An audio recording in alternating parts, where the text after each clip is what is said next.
এক দল, এক ব্যক্তি, এক চিন্তার মাথায় যখন সব কিছু ঢুকে যায় তখন আসলে সব কাজ হয়ে ওঠে না।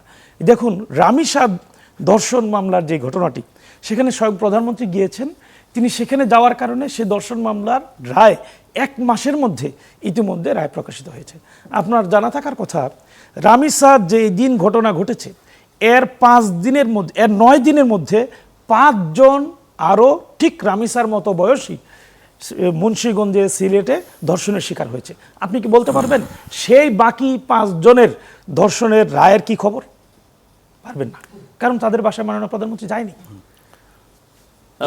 তাদের খোঁজ খবর আসলে প্রধানমন্ত্রী রাখতে পারেনি। সুতরাং একজন মানুষ, তিনি একজন মানুষ, তিনি অতিমানব না, তিনি মহামানব না, তিনি যে সকল বিষয় খোঁজ খবর রাখবেন, তিনি আল্লাহ রসুল না যে তিনি কোথাও ভুল করলে সাথে সাথে ওহী, আমি সেটা বলছি, ওহী নাজিল হবে। সুতরাং এটা একটা ডেমোক্রেসির সিস্টেম হলো ডাইভার্সিটিটাকে সবসময় অ্যাড্রেস করার সুযোগ দিতে হবে।